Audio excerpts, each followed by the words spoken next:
Allez, Beshem Hashem, Nasseh Vatiyar. Boker Tov, bonjour à tout le monde. Alors, aujourd'hui, Baruch Hashem, on est le. Non, pas 17, 21. Oui, oui, oui, bien sûr. Alors, aujourd'hui, Baruch Hashem, 21 décembre et 17 qui se lève. Bezrat Hashem. Non. Le 17, je crois, Le le 17 Tébet. 17 Tevet, Mechila. 17 Tevet. Non, c'est bon. C'est un trou de mémoire. Ok. Alors, on fait aujourd'hui, Baruch Hashem, le shiur acheté par Yaakov Mordechai pour la réussite et le retour vers la Torah, des bonnes études, surtout un bon Khatan, Erat Hashem, avec des midot, d'accord, pour sa fille Sarah Myriam Bat Frecha. Voilà. Alors, dites Amen. Amen. Et il refoua Shelema, Et Refouach Lema pour Aviva Bat Simcha Aïva Bat Simcha et Kalev Ben Aviva. et Kalev Ben Aviva, Bezrat Hashem. Merci. Et le Nishmat, on va le dire Moshe Ben Myriam. Le Nishmat, Myriam Batroz. Bezrat Hashem. Allez, on commence. Alors aujourd'hui, pour continuer un peu les séries sur les cours sur la Emouna, Bezrat Hashem, je voulais comme ça poser toujours une petite question, ça fait un peu toujours remuer On entend les méninges. Alors, pourquoi, Avraham, pourquoi quand Hachem et nous, pourquoi quand on décide de faire teshuva, Eric, pourquoi quand on décide de faire teshuva, écoute-moi, écoute-moi, pourquoi quand on décide de faire teshuva, pourquoi malheureusement, bizarrement, hein, qu'on croit que c'est malheureusement, il arrive toujours des épreuves, toujours des pics. À chaque fois qu'on vient, qu'on commence, on rentre, on se dit, allez, tu sais quoi, je vais arrêter de rester avec ma fiancée en Ihoud, de ne pas être chômeur Neguia, de ne pas être ça. Allez, on va se marier. Dès que tu commences à te marier, tu commences à rentrer dans quelque chose de kadosh, d'accord? Tout de suite, tu vois que quoi? Il t'arrive, boum, bim, bam, les claques à droite à gauche. Tout de suite, tu commences à ouvrir, tu fermes ton travail qui n'était pas très cachère. Tout de suite, tu vois que tu ouvres quelque chose de cachère, il t'arrive un problème. Ou encore pire, le mec qui vient, qui est coiffeur, qui décide de coiffer que les hommes, tout de suite, tu vois que son chiffre d'affaires, il divise par deux. Alors, beaucoup de réponses. Allez, on y va. Alors, parce que pourquoi? Parce que quand on fait malheureusement une mitzvah, l'homme, il voit que bizarrement, on dirait qu'il nous arrive du mal. Comme si que Akadosh Baruch Hu, il s'entêtait, d'accord, à que nous, plus on veut s'approcher de lui, et plus lui, il se recule de nous. D'accord? Alors, parce que pourquoi? Parce que simplement parce que Akadosh Baruch Hu, il avait besoin de nos mitzvot. Il avait besoin de quoi?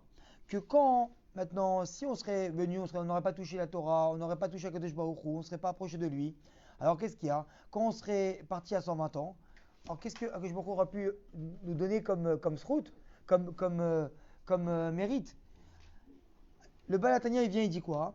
Il dit qu'il n'y a pas un endroit, d'accord, dans le monde où il n'y a pas Kadesh Baruch Hu. Il n'y a pas un endroit, il n'y a pas nulle part où tu es, n'importe quel endroit, que tu es le plus proche, le plus loin, n'importe où. Là-bas, Kadesh Baruch Hu, il est, d'accord? En atar panoui mimeno. C'est ce qu'il dit là-bas le Balatania.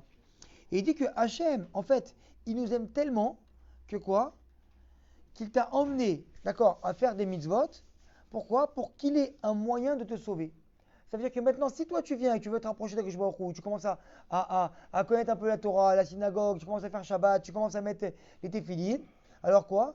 C'est que tu es en train de donner en fait de la force à Hachem pour que lui, il vienne et puisse plaidoyer pour toi quand il va y avoir en fait un des coups durs. Alors je m'explique. Alors en fait quoi? C'est que nous, qu'est-ce qu'il va y avoir? C'est que quand on voit la chose extérieurement, c'est que dès qu'il y a Kadosh Baruch Hu, dès qu'on s'approche d'Hachem, d'accord? Alors Hachem, on voit que entre guillemets, il nous tourne le dos un petit peu comme ça. Vous êtes avec moi là ou pas? Là, je sens pas. je partage les autres. Non, Alors, on voit que quoi alors que Hachem, comme si qu'il nous tourne un petit peu le dos. Et pourquoi? Parce que, en fait, nous, pour que justement que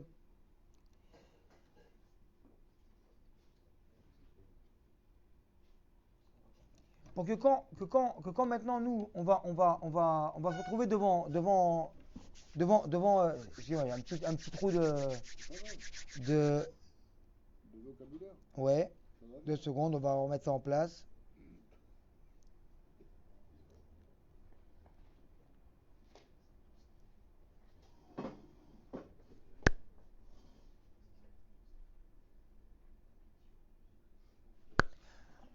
Ça marche. Alors, en fait, le fait que Akadosh Baruch Hu, il vienne et qu'il nous tourne entre guillemets le dos quand nous on vient, on s'approche de lui.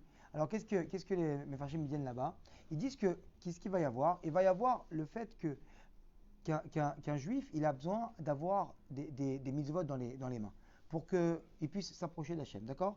Donc maintenant, qu'est-ce qu'il y a? Rabbi Nathan, il vient et qui dit Yefchar, ok, Leit Karev, Vleit Kanes, les Shum Kedusha, Vele Shum Asaga, Vele Shum Yedia, Mi Hashem Itbarach, Ela Ki Im Al Yada Aemuna Akedusha. Alors ça veut dire quoi? Ça veut dire que en fait, comment on peut venir et toucher et s'approcher d'Hachem avec deux choses.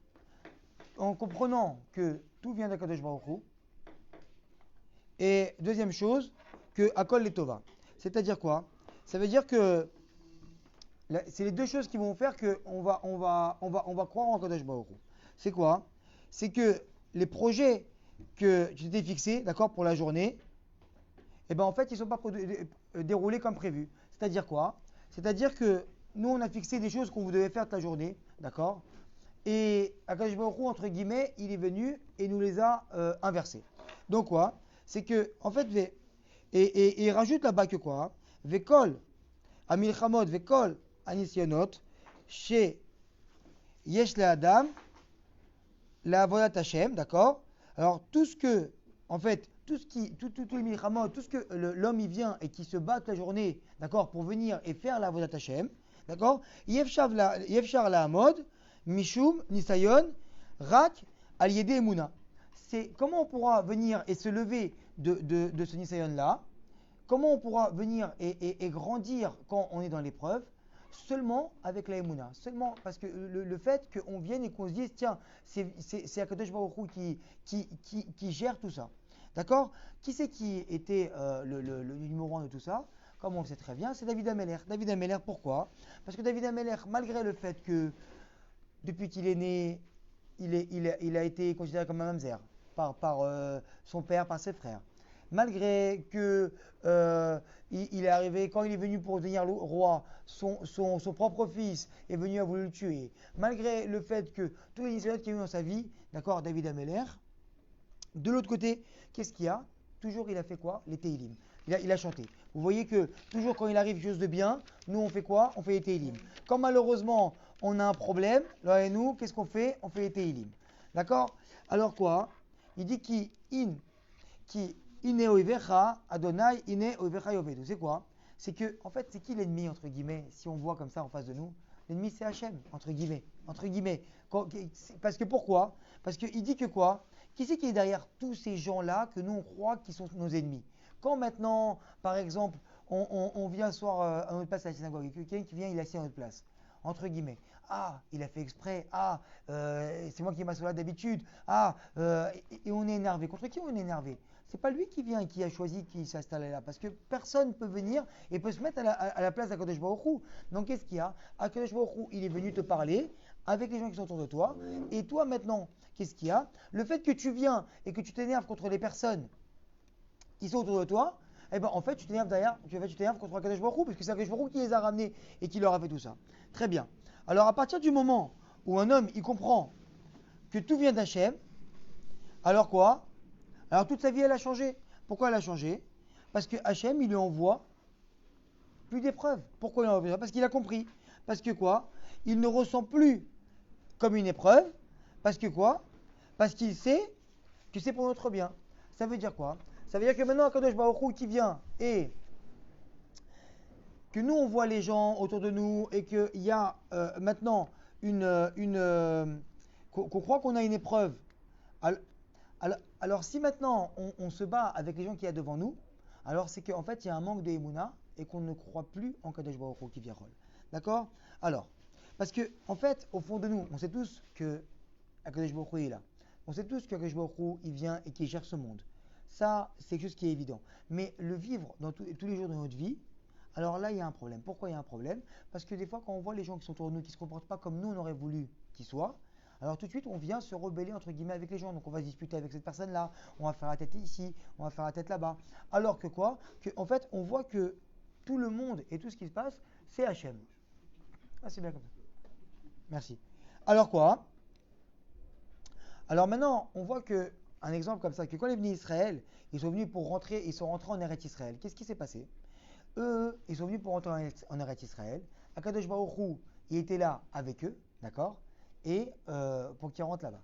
Maintenant, on voit qu'à l'époque des Meraglim, qu'est-ce qu'ils ont fait? Ils sont partis faire une visite de la terre d'Eretz Israël. Et ils ont vu que là-bas, il y avait des géants, là-bas, il y avait des gens qui, qui, euh, qui étaient dans le pays. Et maintenant, qu'est-ce qui s'est passé? Si maintenant il y aurait eu personne dans le pays, alors bien Israël serait rentré content entre guillemets, d'accord? Mais maintenant le fait qu'eux ils voient qu'il y a déjà des habitants et qu'ils sont déjà là, ici et installés, alors qu'est-ce qu'il va y avoir? C'est que les Bnei Israël vont dire attends mais comment on va faire pour rentrer là-bas? Moi j'étais avec Hachem, je suis venu normalement il doit y avoir aucune difficulté devant moi. Maintenant qu'est-ce qu'il y a eu? C'est que là-bas en Eretz Israël, les gens ils avaient déjà leur maison, ils étaient déjà bien installés. Donc qu'est-ce qu'il y a? C'est qu'ils n'auraient pas pu. D'accord? Ça aurait été trop facile, entre guillemets, si Hachem, les Israéliens seraient rentrés en Eretz Israël et qu'il n'y aurait eu personne là-bas. Donc, qu'est-ce qui se passe? Il fallait, en fait, que les Israéliens voient qu'il y avait des difficultés pour venir et conquérir la terre d'Eretz Israël et cette émouna-là que Akadosh Baruch Hu est avec eux. Et donc, maintenant qu'ils rentrent en Eretz Israël, qu'est-ce qui s'est passé? Tous les gens qui habitaient là-bas, eh ben, en fait, ils sont sauvés. Et en fait, ils n'ont pas eu le temps de prendre leurs trésors qu'il y avait dans les murs, parce qu'ils avaient caché les trésors dans les murs. Et en fait, ils n'ont pas eu le temps de les prendre parce qu'ils sont sauvés. Donc, qu'est-ce qu'il y a? C'est qu'on voit toujours que quand il y a une difficulté, et on voit qu'il y avait des gens qui étaient déjà là-bas, installés dans leur maison, et qu'on se dit, ouais, ça va être difficile de les déloger, difficile de récupérer notre terre. Alors, qu'est-ce qu'il y a? C'est que le fait que maintenant, il va y avoir ce combat-là, alors derrière ça, on va gagner beaucoup. Pourquoi? Parce qu'on a eu la Emouna. On a gagné que quoi? Qu'ils ont laissé tous leurs trésors et que les bénis Israël ont pu, en rentrant en Eretz Israël, d'accord, avoir et recevoir tous ces trésors-là.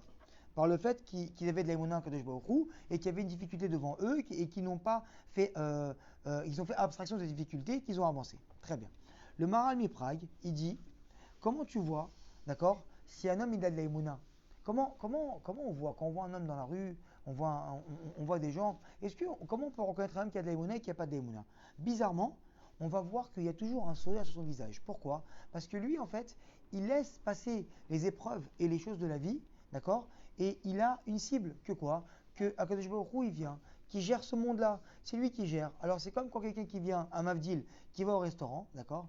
Quand il vient maintenant, il peut faire attention si il y a combien de serveurs qui sont là. Est-ce que le chef il est en cuisine? Est-ce que le frigidaire il marche bien? Est-ce que la gazinière elle marche bien? Non, pourquoi? Parce que toi tu viens au restaurant, tu passes ta commande et tu sais qu'il y a des gens qui vont gérer ça pour toi. Alors de la même manière, nous dans ce monde-là, on doit venir et même s'il y a des épreuves qui viennent en nous, qui viennent sur nous et qu'on doit comment ça s'appelle, y faire face, alors on avance avec ces épreuves-là, mais elles ne doivent pas rentrer à l'intérieur. Ça veut dire quoi? C'est que c'est les choses que Akadosh Baruch Hu, il a prévues pour nous, d'accord? Nous, on sait qu'Akadosh Baruch Hu, il gère ce monde et il s'occupe de nous, et que quoi qu'il arrive, la fin, elle sera bien. D'accord? Donc Rabbi Nachman, dans la Torah 4, il ramène quoi? Il dit que si un homme, il veut sentir son Olam Haba, d'accord, ici, eh ben en fait, il doit croire que Akol Letova. Parce que pourquoi? Sinon, on va se battre sur chaque chose. Si maintenant on croit et qu'on pense que chaque chose qui nous arrive, que nous on croit qui n'est pas bien, alors Béhémet, elle n'est pas bien. Alors qu'est-ce qu'il va y avoir? En fait, on va être toujours triste. Parce qu'on va dire, ah, c'est vrai ce qui m'est arrivé. Regarde, peut-être parce que j'ai pas fait la tefila comme il faut, alors j'ai eu des bouchons en partant et je suis pas arrivé à l'heure à mon travail. Si, bon, en bref, on peut en mettre quand même des exemples, mais en fait, que on fait une cause à effet et que toutes les choses qui vont nous arriver, que nous on croit qu'ils sont pas bien, alors si vraiment on a le sentiment qu'ils sont pour notre mal, alors ça va vraiment nous écarter de cette réciprocité avec Akadosh Baruch Hu. Donc quoi? Donc si maintenant un homme là, il s'est fait virer de son travail, si maintenant on a reculé ton rendez-vous chez le dentiste, d'accord? Si maintenant ils sont trompés en ingrédients, dans les ingrédients quand ils ont ramené ta pizza, tu as commandé une pizza aux champignons, tu as ramené une pizza aux olives, d'accord? Alors, quand maintenant toi tu vois que c'est un travail, que c'est Hachem qui est derrière tout ça et qui gère ce monde-là, alors tu te dis ok, pas de problème, j'essaye de prendre, c'est pas facile, mais j'essaye de prendre les choses en disant que quoi qu'il arrive, là, ce qui doit m'arriver, c'est bien pour moi. Merila. Ce qui est, Hein? Alors, on va reculer ça un peu. Hop. On va voir, j'espère que c'est mieux. Donc, on voit que quoi? Que quand on est là et qu'on sait que Akadosh Baruch Hu, il vient et qu'il gère ce monde-là, alors toutes les épreuves et tous les gens qui vont nous parler et tout ça, en fait, c'est que Hachem.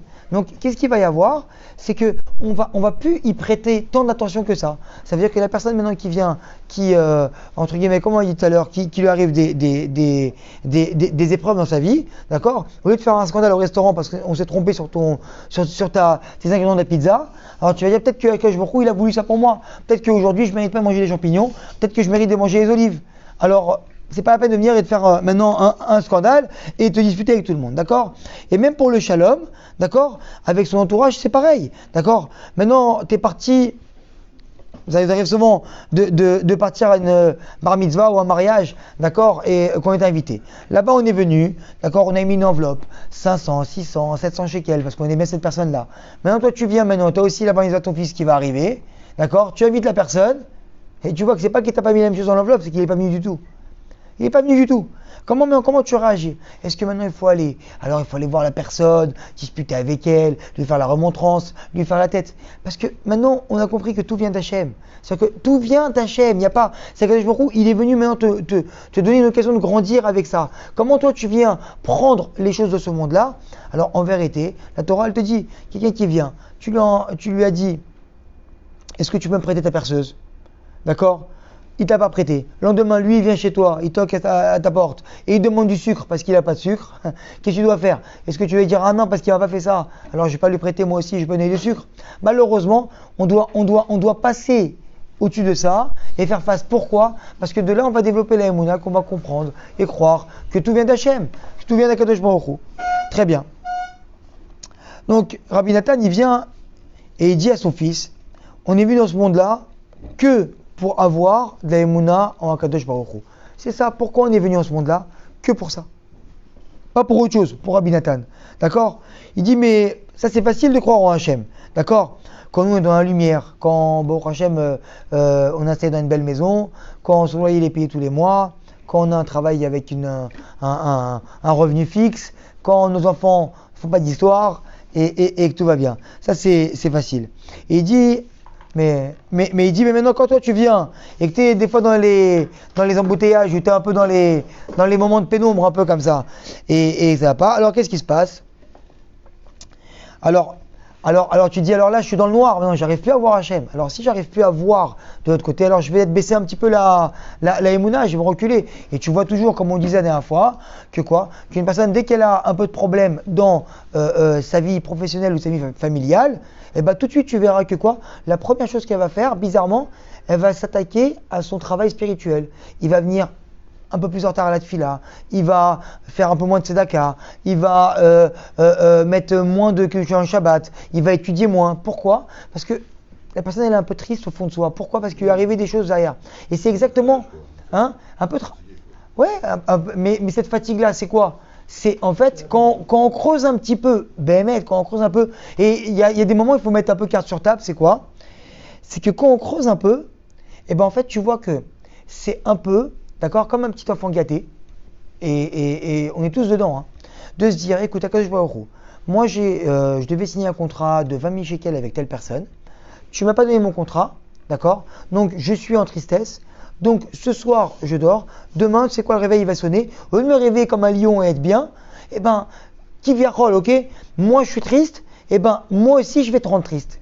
Ça veut dire quoi? Moi aussi, je vais venir un peu plus en retard. Moi aussi, je vais faire moins de kavod à ma femme. Moi aussi, je vais donner moins de tzedaka quand on va me donner, quand on va me demander, ou je vais baisser la tête et je vais faire semblant que je ne le vois pas. Pourquoi? Parce que je suis en tristesse. Si moi je suis en tristesse, et ben tout le monde doit être en tristesse. Et ben en fait, tu vois que c'est comme un petit enfant gâté. Un enfant qui n'a pas eu son jouet, et ben il vient et il boude. Et ben bizarrement, hein. Bizarrement, c'est un peu ça. Donc c'est ça qu'on vient maintenant et qu'on essaie d'expliquer un peu comme ça avec mes mots, en fait, malheureusement, et ça on le dit tout le temps, même s'il nous arrive des choses qu'on n'arrive pas à voir en bien, notre vie elle doit rester pareille. C'est-à-dire que c'est pas maintenant, parce que le fils il vient et il te ramène des mauvaises notes de l'école, que ça y est, il faut l'aimer moins. Ça y est, il ne faut pas lui donner servir son repas du soir. C'est pas, ça n'a pas, ce rapport-là, il n'a pas lieu d'être. Parce que ton fils, tu l'aimes dans tous les cas, quoi qu'il arrive. Lui faire des réprimandes pour construire, ça, il n'y a pas de souci. Mais tu ne peux pas demander maintenant et le fait, enfin, exiger à ton fils qu'il ait que des bonnes notes. Et si maintenant il n'a pas des bonnes notes, alors ça y est, il faut le renier. Ça y est, écoute, je t'aime moins. Non, c'est pas comme ça. Ton fils, quoi qu'il arrive, il ramène des bonnes notes ou des mauvaises notes, il faut l'aimer pareil. Donc, Akadosh Baruch Hu, dans tous les cas, qu'on tombe pas, on doit l'aimer pareil. Et ça veut dire quoi? Ça veut dire que quand on est dans le noir ou dans la lumière, on doit l'aimer pareil. C'est-à-dire que Akadosh Baruch Hu, il est quoi? Il est un. Quand on vient et qu'on fait le schéma Israël, pourquoi on met les mains devant les yeux? D'une part, la halakha, elle te dit pourquoi? Pour pas qu'on voit d'autres choses et qu'on soit bien concentré. Ça, c'est d'une part. Et maintenant, la Chassidoute, elle te dit quoi? La Chassidoute, elle te dit que parce que tu dois te mettre dans le noir. Pourquoi? Shema Israël, Hashem Elokeinu, Hashem Echad. Hashem Echad, c'est quoi Echad? C'est pas que il est un quand j'ai trouvé un nouveau travail, ou quand je viens de signer mon contrat, ou quand ma femme m'envoie un texto en me disant je t'aime. Et que c'est pas le même Hachem que quand tu as eu une difficulté à la banque ou quand tu as eu un problème par-ci par-là. C'est le même Echad. Parce que ça veut dire quoi? Que dans la lumière, je suis Echad, et quand tu es dans le noir, je suis Echad. Tu dois aussi voir Akadosh Baruch Hu, même quand tu fermes les yeux pour faire le schéma, Hachem Echad, il te rappelle que je suis le même. Je suis la même entité, c'est moi. C'est Hachem, celui qui t'aime. Et ça, malheureusement, parce que nous, vu qu'on n'est pas au niveau de faire ça avec nos enfants, avec nos parents ou avec les gens qui sont autour de nous, on n'arrive pas à les aimer même s'ils nous font du mal. Alors quoi? Alors on croit que Akadosh Baruch Hu se conduit pareil avec nous. Et c'est l'erreur qu'on fait. Donc qu'est-ce qui se passe? On se met dans un état de tristesse, un état de hadvout comme ça, et en fait, on va faire moins de spiritualité. Et le fait de faire moins de spiritualité, et ben en fait, ça va nous rendre encore plus tristes. Bizarrement. C'est-à-dire que, en fait, la personne qui vient maintenant, qui a un problème à la maison, qui, je dis n'importe quoi, qui décide, allez, une personne qui faisait Shabbat, malheureusement, là, nous, là, les Chem, qui dit, allez, tu sais quoi, je suis pas bien, je suis angoissé, machin et tout, allez, je prends une cigarette et j'allume. Je dis, attends, mais c'est Shabbat. Ouais, c'est bon, je suis pas bien. Donc, tu vois que c'est une semi-rébellion contre Akadosh Baruch Hu, et tu vois qu'en fait, il a changé les règles du jeu. Pardon? C'est inconscient, c'est complètement inconscient. Mais là, ce que je fais moi, c'est de me réveiller à moi et de se réveiller en même temps et de réveiller un peu tout le monde. De quoi? Du fait que quand il nous arrive des choses dans la vie, nous, notre spiritualité, elle doit rester la même. Parce que nous, on le voit mal, mais Hachem nous envoie des choses pour nous réparer. C'est-à-dire que comme quelqu'un qui vient et qui va chez le dentiste, il lui ouvre la bouche, il le soigne, il le fait saigner, les piqûres, tout ce que tu veux. T'es gonflé comme ça quand tu sors. Et qu'est-ce que tu fais? Merci docteur, merci le dentiste. Et tu peux lui-même lui ramener une boîte de chocolat. Mais il t'a fait mal. Mais pourquoi? Parce que nous, on a vu derrière la porte que c'est un dentiste et on sait que plus tard, on est conscient que ça va nous faire du bien. Mais dans la vie de tous les jours, les choses qui nous arrivent, qui sont entre guillemets pas bien à nos yeux, eh ben, on n'est pas conscient que Hachem nous envoie vraiment pour le bien. Alors, c'est des choses qui sont basiques, ça. Mais toutes ces choses qui sont basiques là, on les sait, il n'y a pas de tridouche là-dedans. Mais le problème qu'il y a, c'est quoi? C'est qu'on les sait, mais ils sont loin de nous. On n'arrive pas à les incorporer, à les atteindre en nous. Parce que quand maintenant on doit rentrer à la maison et que, excusez-moi du terme, mais que ça peut arriver que les enfants ils te répondent mal, ou que ta femme elle te passe un savon, ou que tu vois qu'il y a une fuite de je sais pas quoi et que c'est la fin du monde, entre guillemets, eh ben nous, qu'est-ce qui se passe? On devrait rester pareil. C'est dur, c'est pas quelque chose qui est facile, c'est dur, mais la Torah, elle t'a pas demandé de respirer, parce que respirer c'est facile, respirer ça coule de source, d'accord? C'est seulement quand on a des problèmes de respiration qu'on comprend que je me retrouve, on s'est bien fait, il fait qu'on puisse respirer et qu'on n'a même pas besoin de prier pour ça. Mais qu'est-ce qu'il y a? La Torah, elle te demande de travailler sur toi, et donc le but de la Emouna, c'est que quand il t'arrive des choses, comme on disait tout à l'heure au début du shiur, c'est quoi? C'est deux choses, que les choses que tu as prévues ne vont pas se passer comme tu l'as prévu. Ça, c'est un point de la Emouna. Et une fois que tu as compris ça, c'est-à-dire que maintenant, tu rentres, tu avais préparé le fait de signer un contrat et que tout était ficelé et qu'il restait juste à le rendez-vous et à signer, et tu vois que tout est parti en cacahuète, d'accord? Et que tout s'est annulé, et que tu vois par contre que bizarrement, dès qu'il s'est passé ça, tout de suite, qu'est-ce qu'on devrait avoir dans la tête? Waouh, ah, je suis dégoûté. Oh, regarde. Et qu'est-ce qu'il va y avoir? Tout de suite, tu vas avoir l'épreuve. C'est quoi ton épreuve? Une personne qui vient. Tu peux avoir un tzedaka, vous pouvez agir pour moi. Alors, si maintenant tu aurais signé ton contrat et que tout serait bien passé, eh ben, tu aurais sorti 100 shekels, 200 shekels, tu aurais donné. Allez, tiens, j'ai signé un bon contrat. Maintenant, vu que tu n'as pas signé ton contrat, eh ben, la mitzvah, tu ne l'as pas fait. Et non seulement tu étais en tristesse, non seulement tu viens, entre guillemets, en rébellion contre Hachem, contre les gens, et tu donnes pas, et tu as encore perdu, encore plus, que tu as perdu encore cette mitzvah-là. Mais ce que tu savais pas, c'est quoi? C'est que cette mitzvah-là, c'était la plus chère. Pourquoi? Parce que je voulais savoir si tu étais avec lui ou pas. C'est-à-dire que, est-ce que tu es avec lui que quand je te donne des sucettes, ou est-ce que tu es avec moi aussi quand ça va pas? Et tu regarderas quand même, hein, que dans toute la lignée de notre vie, à la fin, tout s'arrange. À la fin, tout s'arrange. Même les gens qui, là, nous, ils passent par un divorce, que ça va pas, que ils n'ont pas la garde des enfants, que à la fin, tout s'arrange. Les gens, ils viennent, ils se remarient, les enfants, ils arrivent à les avoir avec des gardes séparés, et en fait, mais à la fin, tout s'arrange. Mais nous, qu'est-ce qui se passe? Le Tzara, il veut rentrer dans notre tête et nous faire un monde que, genre, ça va pas, c'est la fin du monde. Il y a eu un divorce avec Akadosh Baruch Hu. Et là, d'accord? Donc maintenant, quand tu vas à la banque avec un rendez-vous, d'accord? Et tu vois que les gens ils rentrent avant toi, tu as deux choses. Soit maintenant, tu peux faire ta doute. Un juif, il ne doit pas se faire avoir à chaque fois. D'accord? Même si tu vas être mévater, il n'y a pas de problème. Tu viens, tu fais la queue. Tu vois quelqu'un qui passe devant toi. Tu as le droit de dire, excusez-moi, j'étais avant vous, c'était ma place. On a le droit de faire ça. Ça s'appelle pas un manque de émouna.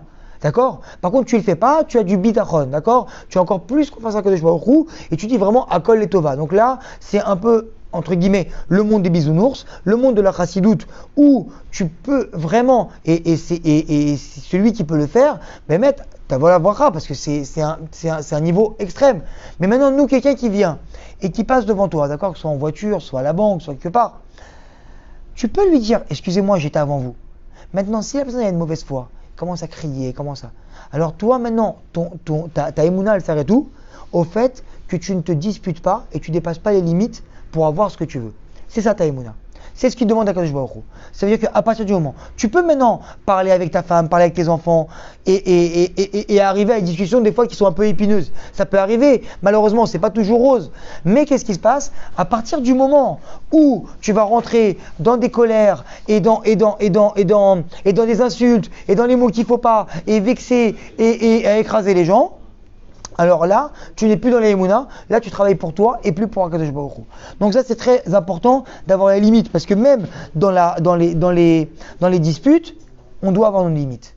Parce que sinon il n'y a pas de fin, ça ne s'arrête pas. Les hurlements, ils ne doivent pas rentrer.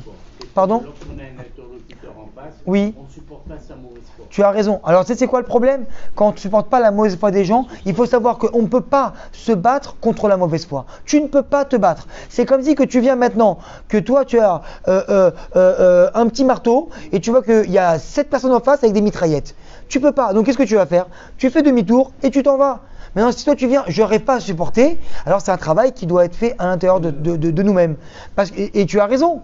Dès qu'il y a mauvaise foi, c'est pas la peine de discuter. Ce n'est pas la peine, parce que c'est perdu d'avance, c'est terminé, parce que quand tu vas discuter sur un point intellectuel sur un côté, et ben qu'est-ce qu'il y a? La personne elle va rebondir sur autre chose, et après sur autre chose, et après sur autre chose, alors c'est pas la peine de discuter. Tu laisses là, tu te dis, ma émouna, elle est là. C'est que je comprends que je ne dois pas me disputer, crier, monter plus fort que ce que c'est, prendre ma valise et partir. C'est pas ça la solution. Ça ne sert à rien. Et tu verras que quoi qu'il arrive, au bout d'un moment, ça passe. Et même les gens qui sont de mauvaise foi, eux aussi, que je vois il va les réparer. Eux aussi, au bout d'un moment, ils vont comprendre. Des fois, les gens, malheureusement, c'est en 1 an, des fois, c'est en 2 ans, et des fois, c'est en une vie. Et des fois, malheureusement, ils n'y arrivent pas. Alors, ils meurent et ils reviennent en Gilgoul pour réparer ça dans notre vie, malheureusement.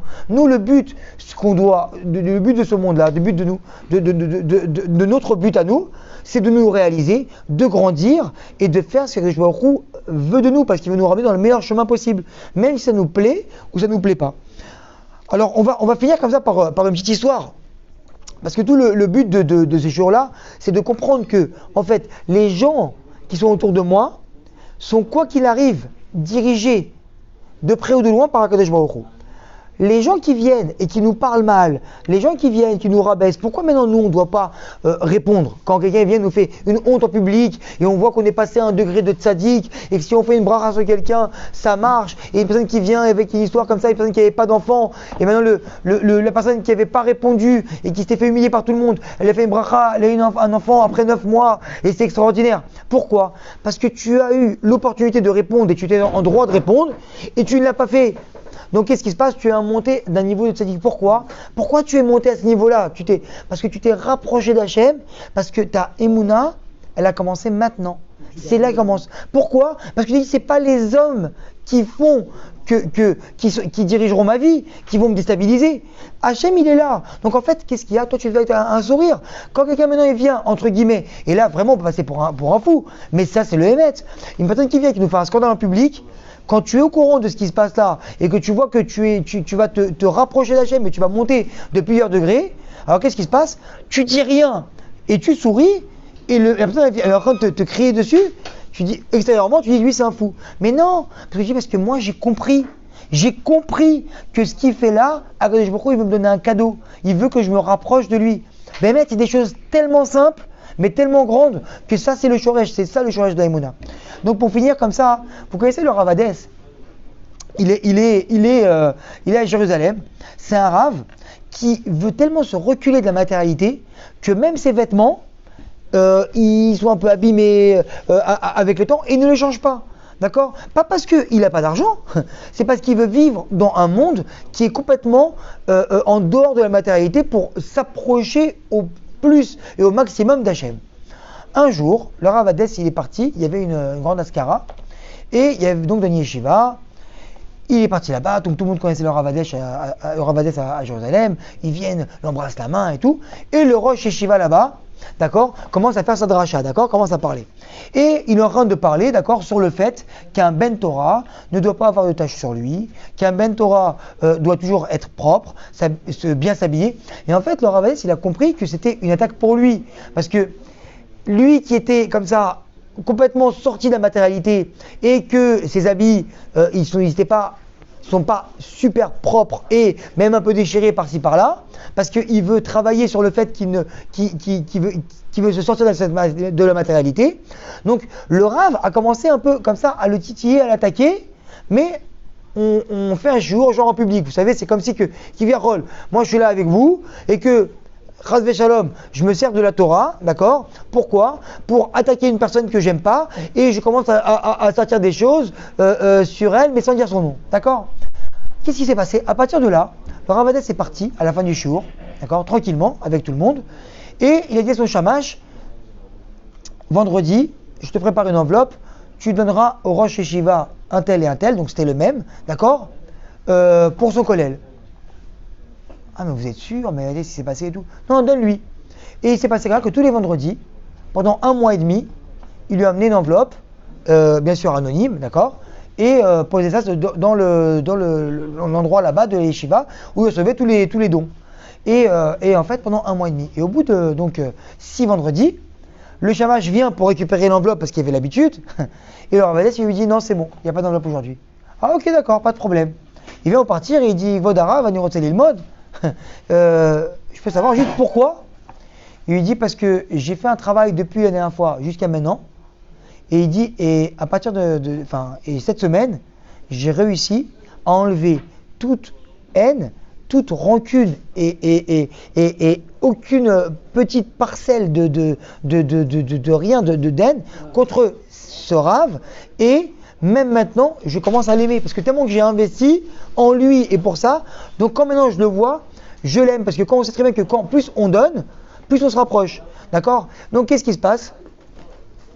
Il a tellement donné qu'en fait il a réussi à enlever de son cœur le fait qu'il aurait pu ne pas aimer ce Rav. Pourquoi? Parce qu'en fait c'est à partir de ce moment-là qu'il a dit que je commence à comprendre que ça vient d'Hachem et que les hommes n'agiront pas dans ma vie. Donc ça veut dire que maintenant quand on doit sortir de là, qu'est-ce qu'il doit y avoir?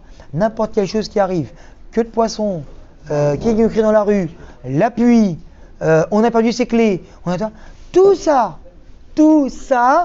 c'est Hachem. Il n'y a rien qui est, il y a rien qui est autre que Hachem. Tout ça, c'est Hachem. Le seul travail qu'on doit faire, c'est quoi? C'est de l'accepter avec notre petit ego. Et deuxièmement, à partir de là que tu es venu, que tu l'as accepté parce que c'est pas ce que tu veux, mais que tu sais que c'est pour le bien, ça peut t'aider à comprendre c'est pour le bien. À partir de ce moment-là, tu vas pouvoir commencer à travailler avec le Hu.